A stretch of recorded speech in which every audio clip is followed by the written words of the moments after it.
Hello and welcome to day 6 of the San Diego Latino Film Festival and our Meet the Filmmakers panel for today.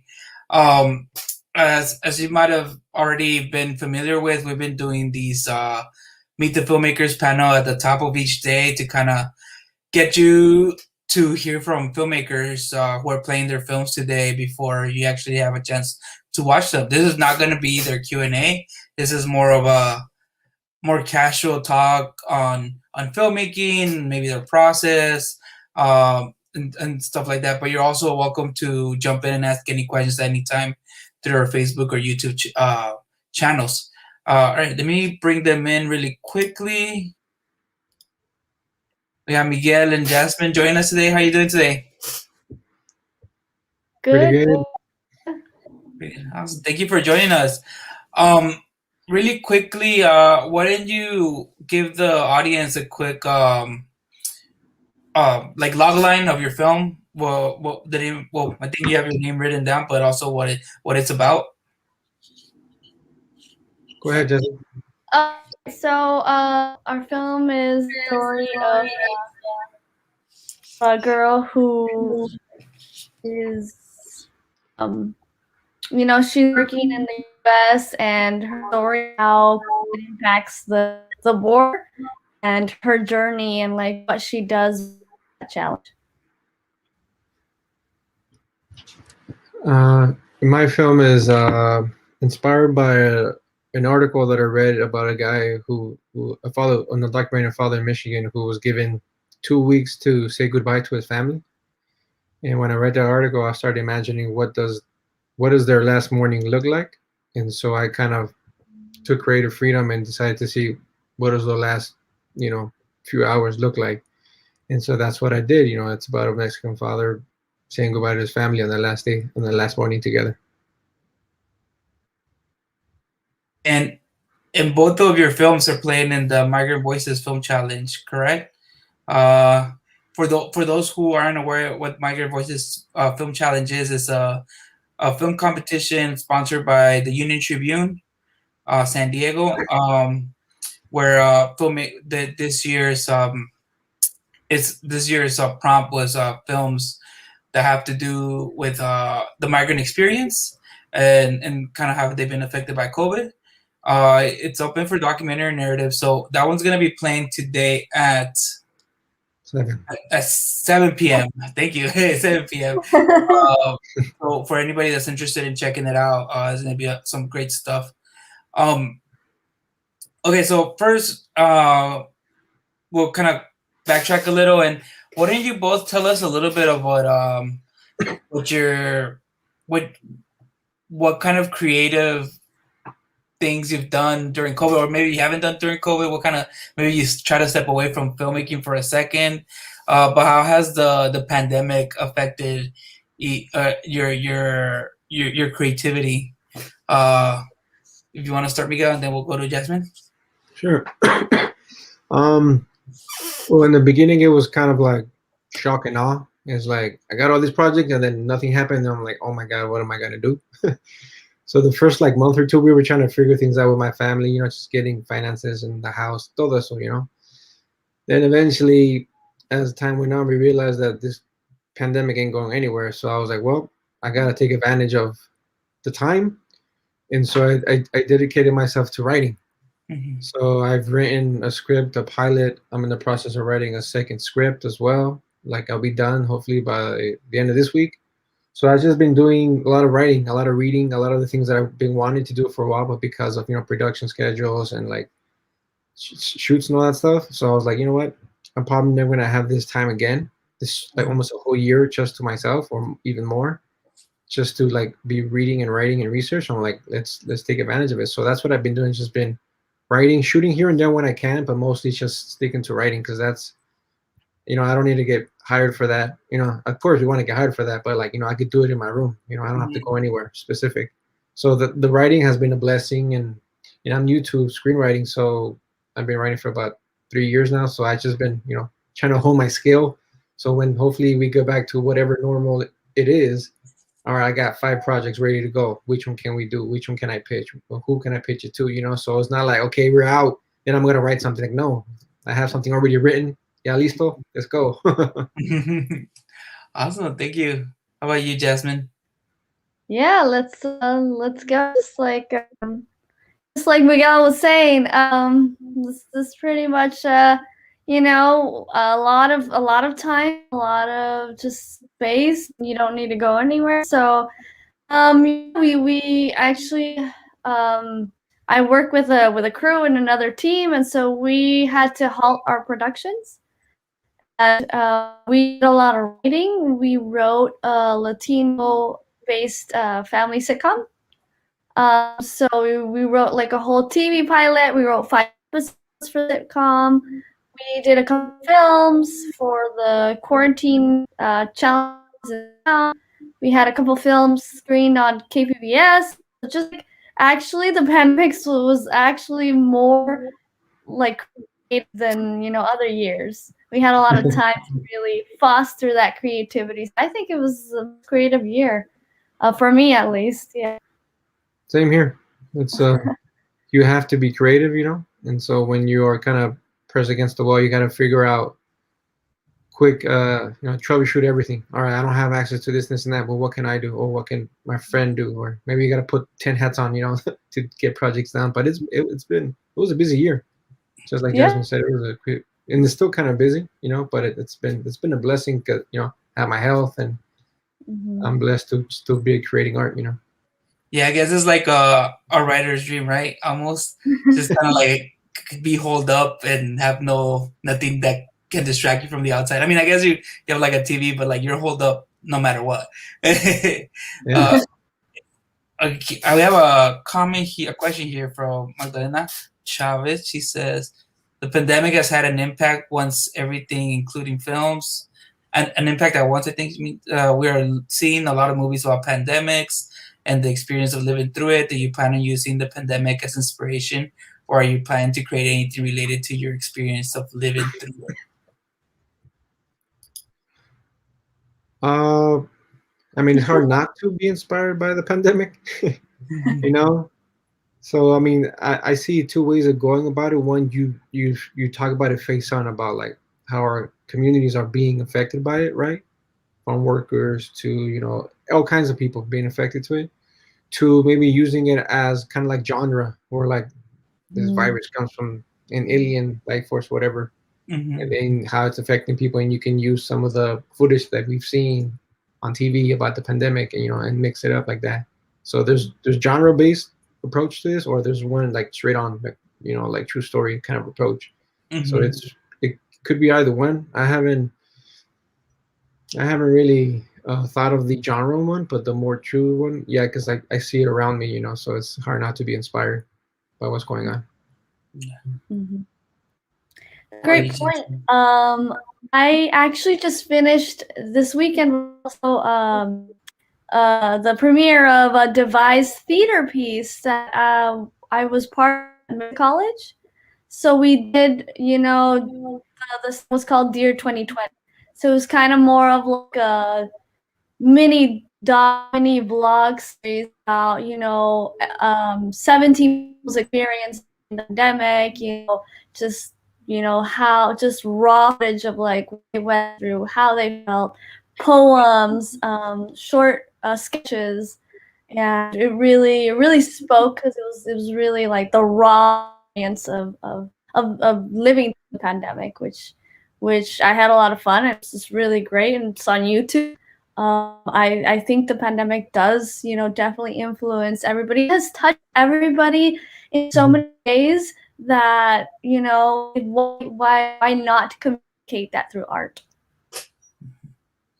Yeah, that brought up a point that I forgot to mention. Like during the pandemic, in the very beginning, like March or April, I started releasing my documentary series. It's called Immigrant Voices of America, and it talks about, it's 8 episodes, and each episode is from a different immigrant background and how it deals with and the challenges they have with their immigration status or not, and how they're achieving their goals, And so I released 8, and it was that really inspired me to keep creating, because I mentioned in the beginning you were kind of like shutting down.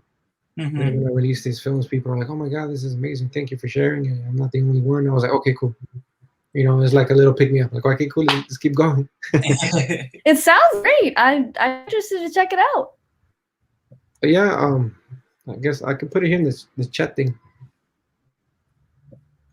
Yeah, for sure. I'd love to see it.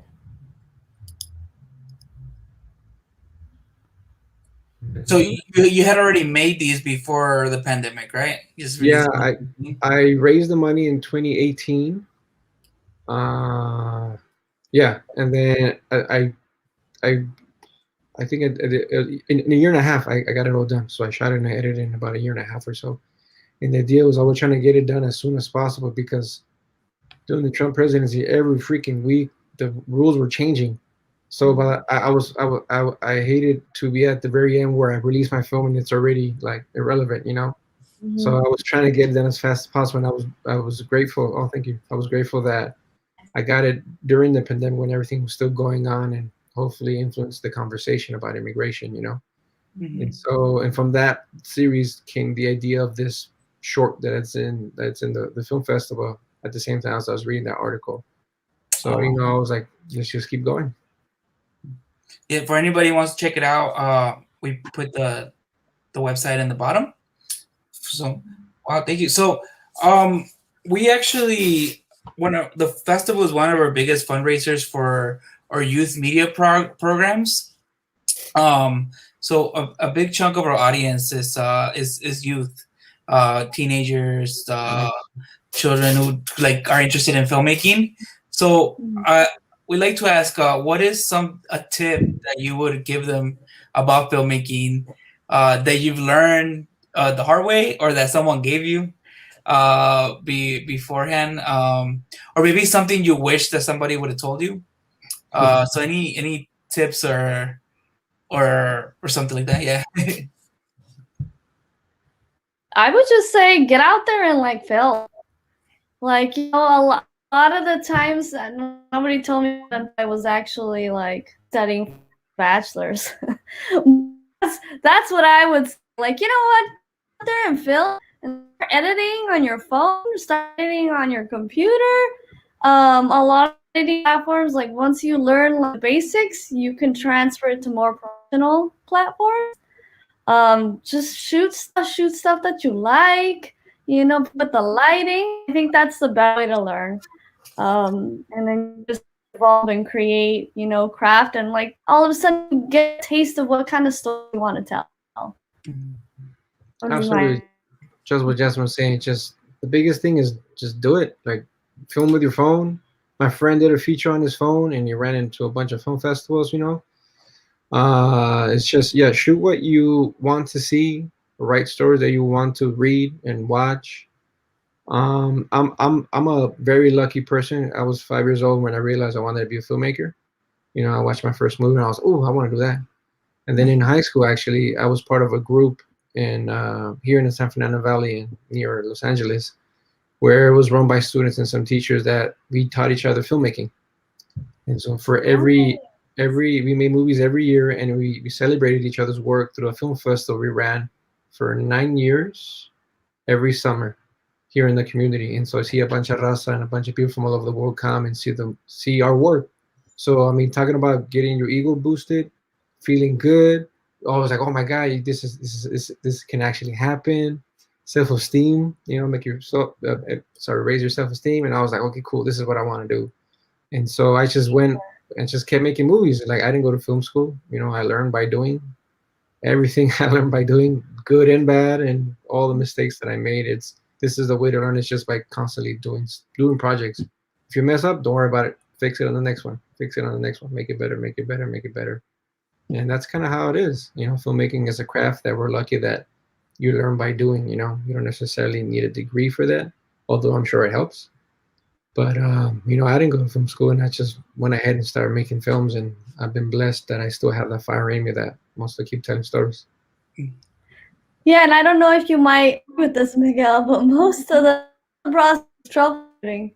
You're just trying to figure out how to fix the problem. Something happens, you know, and it's just like, and it's fun, like, to tell stories if you're a storyteller at heart, like solving those problems to get to the story you wanted to. Yeah. It's just, I love the journey. I love the process. That's the funnest thing for me. Yeah, I think what Jasmine was talking about is enjoying the process. Because some people just want to get to that end, win that award or whatever. Like, no, you forget the whole point. The whole point is from like the idea that you have, trying to get it on paper, trying to get it on screen, and eventually releasing it to the world. It's a whole process. And my advice is that nobody knows what they're doing. I don't know what I'm doing. You know, I'm still figuring it out. Yeah. I know very successful filmmakers that are still trying to figure it out. So I feel good knowing that if they don't know it, I'm good. You know, just keep making art, keep making work. You know, that's the name of the game, is just keep doing it until you can't no longer. And well, speaking of process, like, what would you say you're nearing the end of that process? Because I think once the film is done, it's not like you're not done with it yet, because you have to, you're still shopping it around, trying to get it shown places. But when do you think it's ready to be shown? When do you feel that you've reached that point? Is it like, do you share it with someone or like with a group of collaborators that you work with or that you trust, or is it something inside you that you're like, all right, I have to put it out, or maybe it's like, I need to put this out, I have to stop thinking about it kind of situation? I think it varies per project and per filmmaker. For me, it's more like it's a question. Once I get to a point where like I think I'm ready to show the film not to the world, but like I show it to my friends and this and that, then I ask myself, like, if with all the resources that I had and all the time that I had, is this the best that I could do at the moment? And if the answer was yes, I'm like, all right, good, I think it's ready. But if I hesitate, I'm like, then no. Get back at it and get to the point where you can, like, it's okay to release it, right? I think, was it David Fincher? I forgot who said it's like movies are never finished, they only abandoned. Because you gotta move on to the next one. Yeah. You know? So it's just gotta, it's a feeling, it's like, I think I'm good now. Let me share to a couple of friends. And if they're like, oh, I don't understand this, like, oh, okay, maybe I need to clear certain things out. But once you get to that point of hopefully some kind of clarity, like, I think I'm ready. I did everything I think I could. I'm running out of ideas. Let's just get it out there. And then you figure out if it was the right time to let it out. Okay, awesome. I like that. Yeah, I think it just depends on the project and the filmmaker. I'm very big on like pre-production. So it's like I know where this is going. I know it's gonna end up. I know the end result is. But a lot of the times, like it all depends on the purpose for. So if I'm just shooting something just to like, because I want to story, like I can become a perfectionist. Or it's done, and I'll just keep adding layers and layers and layers. If it's got a purpose and there's like an end result, like it's for a client or it's for, like for like this festival, it's like I really get to a point, and just like Miguel says, okay, how do you feel? Do I like how it looks? Like, is this version that I could possibly put out right now? Like, if it's like, I gotta do some more. But sometimes, you get to the point, and it's good to like really be proud of work and get to that. Yeah. Do you both delve into have delved into both documentary or narrative, into both genres? And if you have, like, which one do you prefer, or what do you like about each one? I've done both. Both? From the very beginning, when I started making films when I was, I don't know, 15 or something, I've done both, documentaries and narratives. What I know is the big difference is that when you do documentaries, especially the way I work, I can do them with a very small crew, like even 2 or 1 or 3, and I could get it done quickly, right? So, but I've been able to get more paid work to the documentary space, so I've been able to advance that skill set faster. Versus my narrative work, where it's a larger crew, you have cast, it's not just you bring people as a cast, so there's more people involved. But it could also you could also like work quickly. But with in terms of like narrative with your actors, it's more like creating the space so they can be in the moment, and when they're ready, you go. It's not about pressuring the actor. I need to get this shot, and I was like, all right, dude, we have this scene today. Let's see how it goes, and wish for the best. So it varies. I mean, I love both. I've been doing documentaries for the past 10 years or so, and so I've been transitioning into narrative because that was my first love when I was a kid. I wanted to do movies, do work with actors and all that stuff, and so I just decided now I'm gonna transition into narrative. I still do documentaries, but like I'm focusing more on narrative now because it's just I feel like it has a bigger impact on youth. Because they're like, oh, dude, I saw this amazing documentary. I haven't heard an 8-year-old talk about that. I saw a Marvel movie and I saw this, I saw that. Talk about movies and shows, so like if you want to impact our youth in a positive way, I believe doing narratives is the way to do it. Yeah, for sure, definitely. I actually don't have a lot of experience in documentary, mostly narrative. I have done narrative shorts, narrative features, all of those. So mostly I like narrative because it gives me a chance to like my own story and tell it the way I want to. I love into documentary filmmaking. As yet, I've written and researched in the research phase, but I have not dabbled into that yet. It's fun.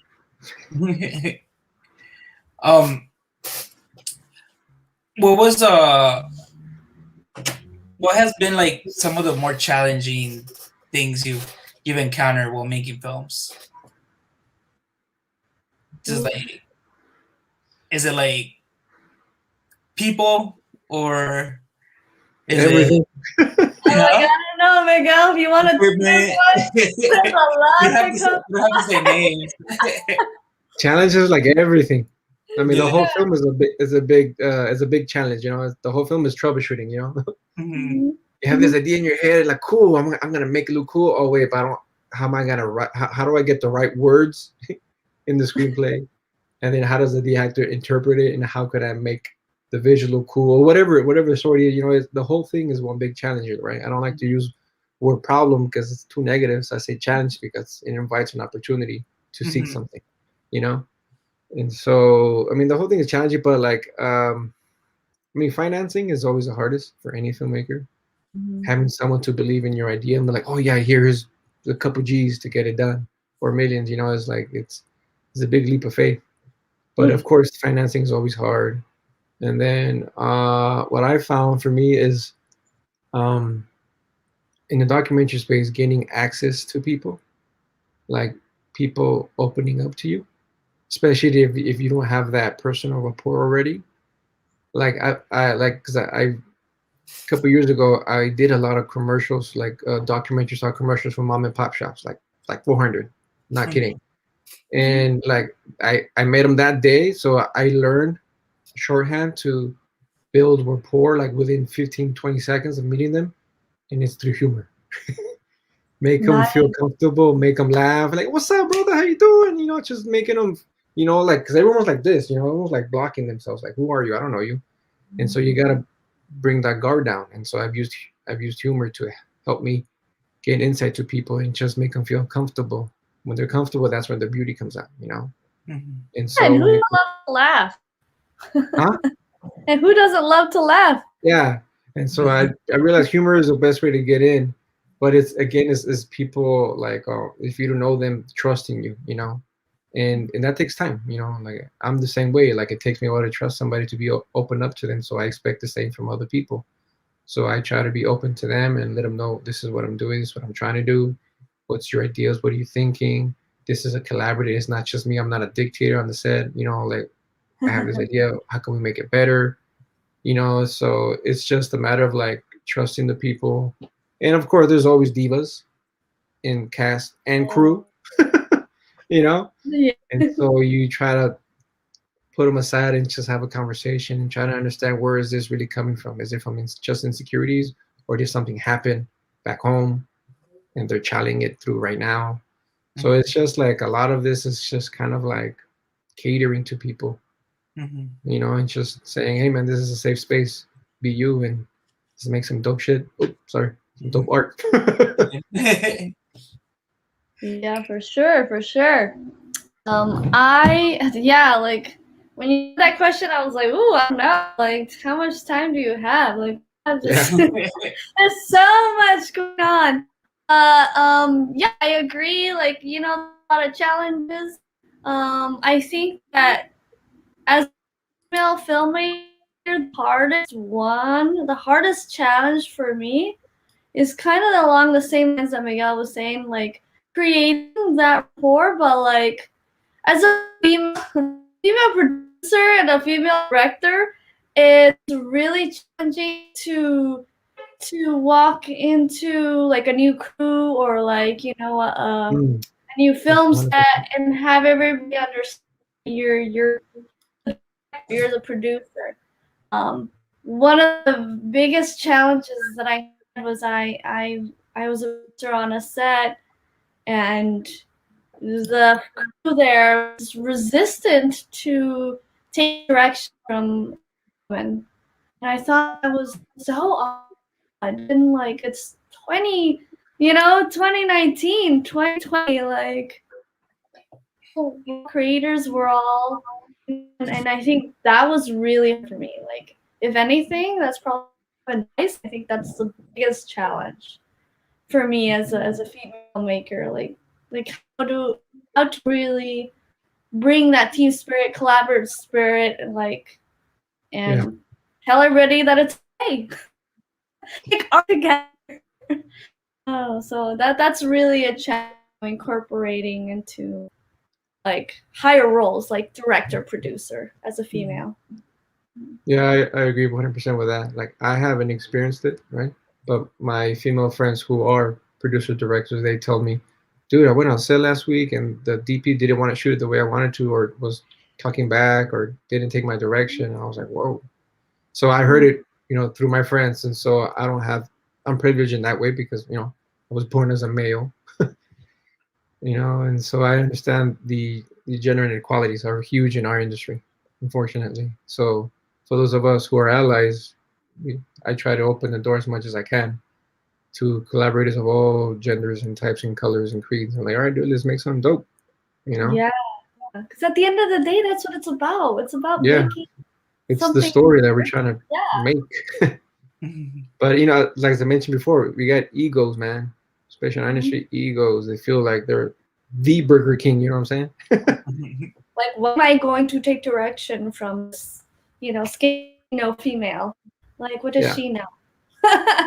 And I'm like, I can bring a lot to the table. You don't know. Yeah, you gotta bring on big boss pants. Exactly. Definitely. So what do you both think that there's some ways that now we're speaking of inequality, not just gender, but just overall. I mean, there's that incredible gender inequality already in filmmaking between Latinos already, between Latino women and Latino men. But what to bring both all Latinos in? What do you think is something that we could do to better the landscape for Latinx filmmaking? Hold on, I'm helping my niece. Okay, no. I think that, we really need to talk to each other, come together. There's a lot of Latino organizations in there, and I feel like, that organization don't talk to each other. They don't talk to each other. We don't bring each other up.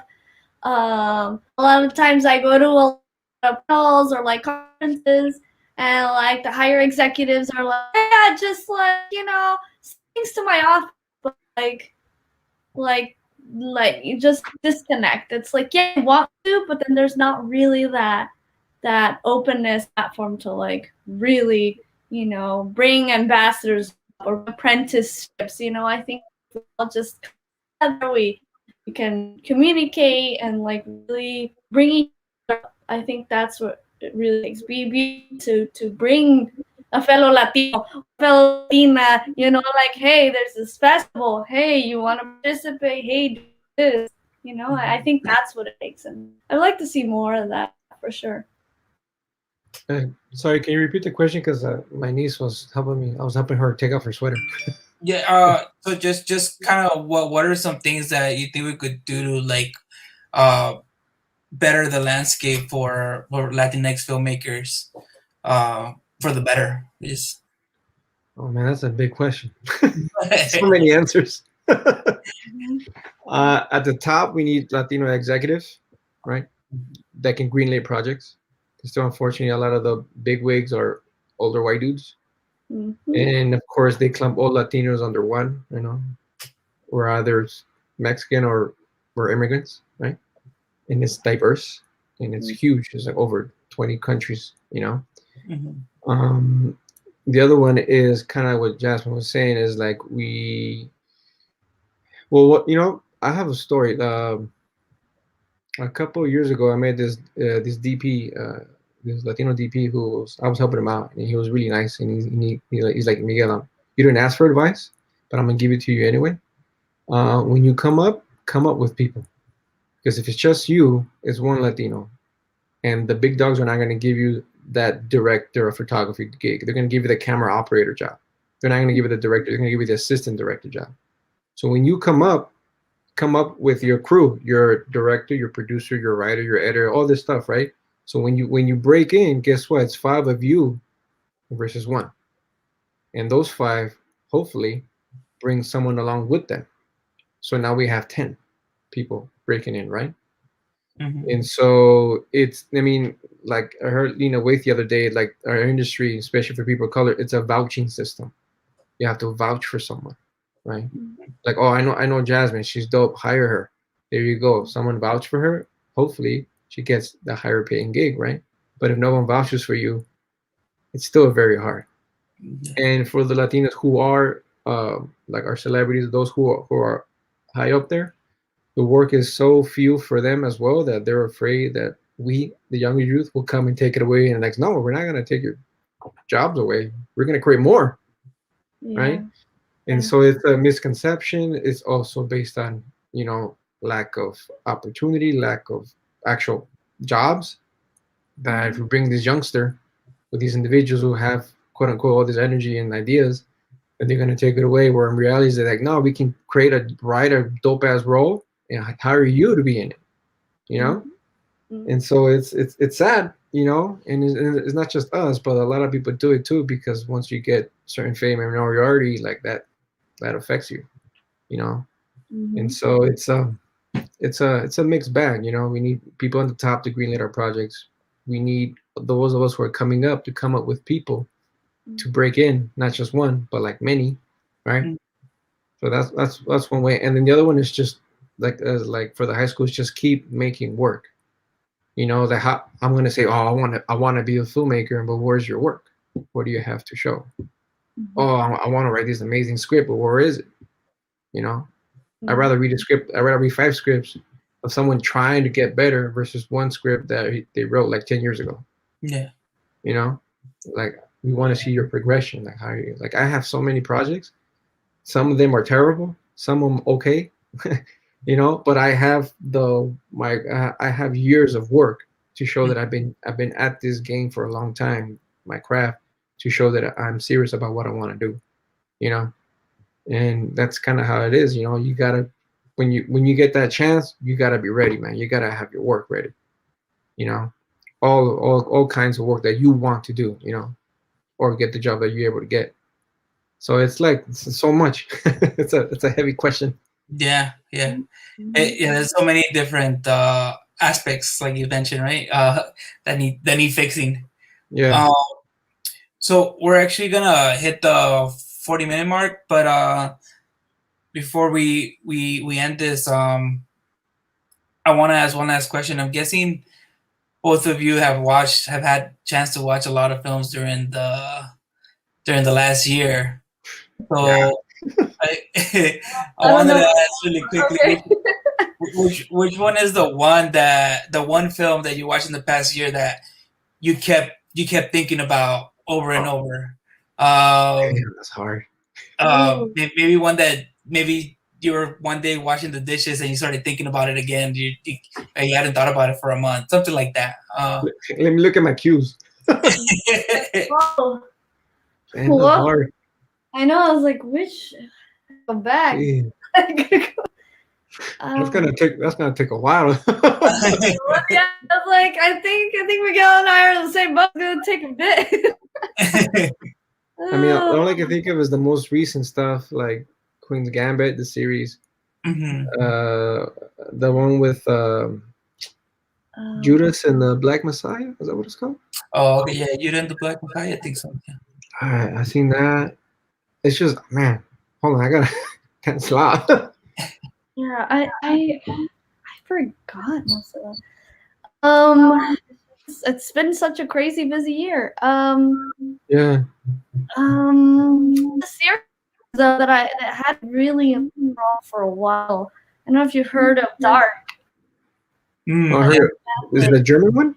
The series? Yes, the writing was just so intricate, and because it was a writing year for me, I was like really into how deep the writing was and how tense all the storylines. So if you watch it, it's a multi-platform, like it's set in, like, you know, it's in a language and it's set in 3 different time eras, and all the stories intersect. So it's very, very interesting when it comes to writing. So the writing. What else? I'm gonna watch that. What's the Queen's Gambit?